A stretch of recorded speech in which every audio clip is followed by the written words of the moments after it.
Hi, everybody. Thank you so much. So I wanted to talk about my surgery that I had done when I was about 19, almost 20 years old.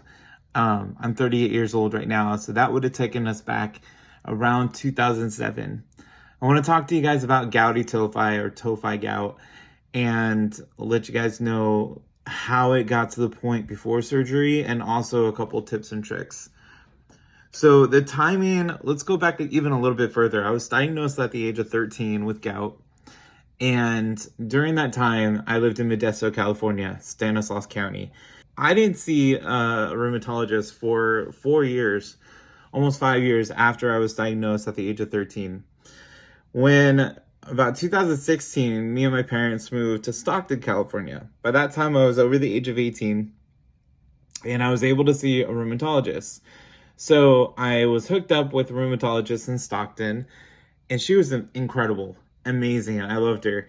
And so I worked with her. I would go in monthly for like blood tests, and she would ask me questions. I gained so much knowledge about gout in general from her, like what food to eat, what medicines to take, what's the proper mg/dl, which is milligram per deciliter. So like you want to keep it below 5, goal is 5. So I learned a lot from her. Then one day I was just doing something and I noticed that on my left wrist I had like a small little tiny bump. Now I didn't know it was gouty tophi at first, or Tophi gout. What happened was before, when I was a teenager, many a times when I was a teenager, I would have like these, it looked like pimples. They were on my ears, right? And I was a lot skinnier, very much skinnier. I'm a lot heavier as an adult than what I was as a teenager. But I would get like these, like looked like little pimples on my ear. And what was happening was those were actually, tophi deposits. Now, when you pop a pimple, usually it comes out, like a, really soft, or semi-soft consistency, right? And it looks like, a little bit of, toothpaste and everything. Well, these were coming out kind of like little pebbles. I never had that for like a pimple. So I knew that they were weird, but I didn't really think anything of it. So when it came to me being 19 years old and finding that little lump on my wrist, my left wrist, I didn't really think anything of it.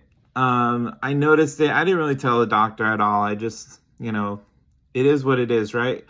So I went probably a good about 6 months, and I noticed that my hand was completely flat. Like now I would say it's probably about 75 to 85% flat. But my hand was completely flat. But what was happening is that it was starting to curve down like this.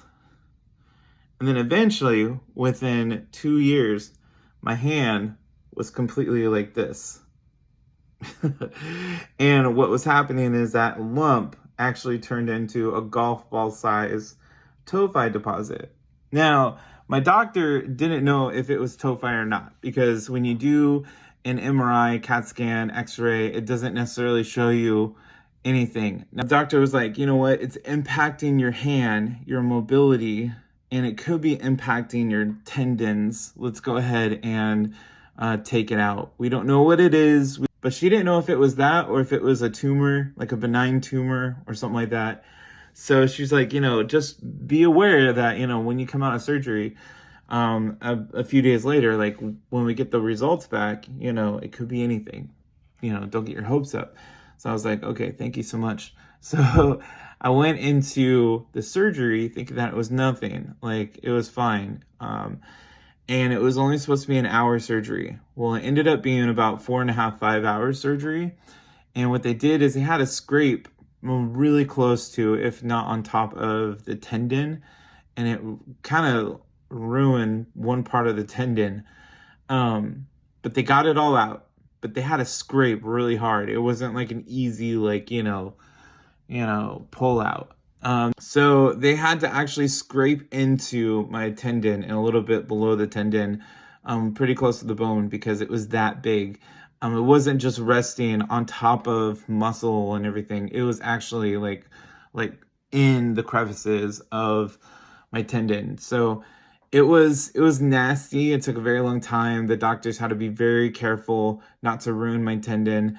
At the end of the surgery, they wrapped it up. Then I had a tube in my wrist, and the tube pretty much allowed drainage to come out. And I had to do 2 or 3, I think it was 2, physical therapy sessions just to learn how to like use my hand back again. Because for about almost 2 years, my hand was like this. I could not get it flat. And so, to this day, I still feel like pain on my left wrist. And I'll show you guys right here. You see? So right here, you'll see that zigzag kind of looks like Harry Potter.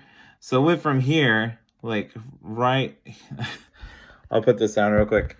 So it went from right here, and the cut is about right here. So that's a big cut. That's a really big cut. And so it's pretty deep as well. So to this day, I still feel pain on that side. But what's weird is that I also prefer to like twist jars with my left hand, even though I'm a right hand. I write with my right hand, but I use a lot of things with my left. And to this day, my knuckles right here, you can see some of the tophi in my fingers. Like you can see some of that. But the tophi is mostly deforming my right hand versus like my left. And don't get me wrong, this hand is very much deformed. Like my fingers are not straight. I got bulbous fingers, like, and everything, but my left hand is not as bad as my right. That was my experience with Gouty tophi being the size of a golf ball.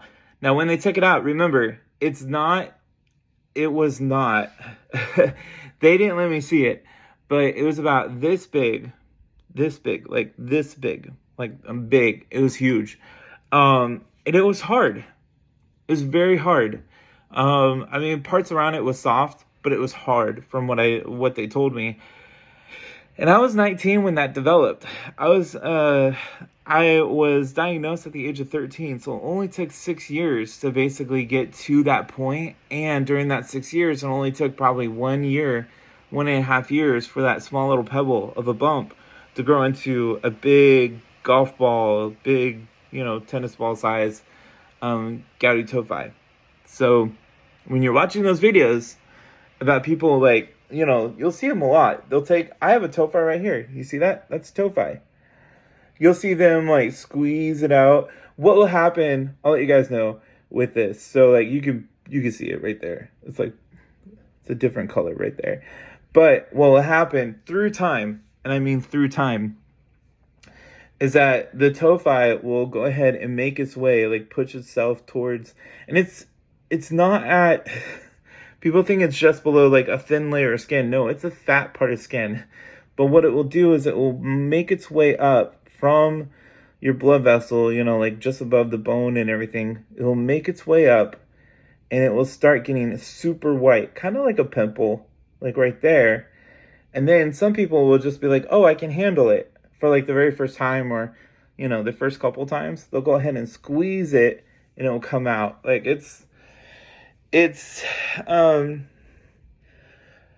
watch those videos if you do have gout, like absolutely 100% know what you're getting yourself into, but know that popping these tophis, they're not pimples. They are literally uric acid solidified together. And is it painful? Not really. I'll go into a video about that. But that was my story about the surgery. Hopefully you guys don't have to go through that. So I want to leave you guys with 2 little tips before I go. The first tip is something that I say all the time, is whenever you find a lump on your body, do not assume that it is just a tophi deposit, or gouty tophi, or tophaceous gout. Don't think that it's just that. It could be something more, or it could be something less, but you definitely want to have a doctor, see every single lump and let them observe it and see it over time, because they want to make sure that they can rule out all the bad things. So don't automatically think that tophi deposit is just a tophi deposit. Let your doctor know and they'll have a game plan for it. Second thing is, do not pop your tophi unless it is literally at the surface of the skin, where it's like literally just the smallest little bit of skin that is over it. And it is, like any second it can burst through and it'll be nasty. So that's the only time that I recommend actually doing it. So I have a tophi deposit right here. You can see it. It's kind of big. Here, let me go ahead and put this down. So it's right here, right? I have a tophi deposit. It is not yet at the point where it is up against the thinnest layer of skin. It is not there yet. It is down by the bone, and it's gonna move, and it's uncomfortable if I like hit it. But it's not gonna automatically pop through. I have to actually get through a lot of layer of skin. So do not pop your tophi. Don't think that it's just right below your skin, unless it's literally like if you scratch it and you see blood coming out, that's pretty much where it's probably okay to go ahead and take your tophi out. But do not pop your tophi. Do not. That's what I'm trying to say in the second tip. My third tip is this: if it does get popped, whether by you or by itself or by a doctor, have a doctor analyze that location, and you want to keep up with them. Mainly, you want to avoid MRSA and infections. So that could easily happen. One of the main reasons why doctors don't like to take out gouty tophi from a person's body is because of the high chance of infection. That's about it, guys. Thank you guys so much for joining me for my TED Talk. Let me know in the comment section if you guys ever had to get a surgery done for your gouty tophi. If not, I pray that you never have to. But you guys have a great rest of your day. And remember, you are more than your gout. And you are not alone. You have a great day. Bye.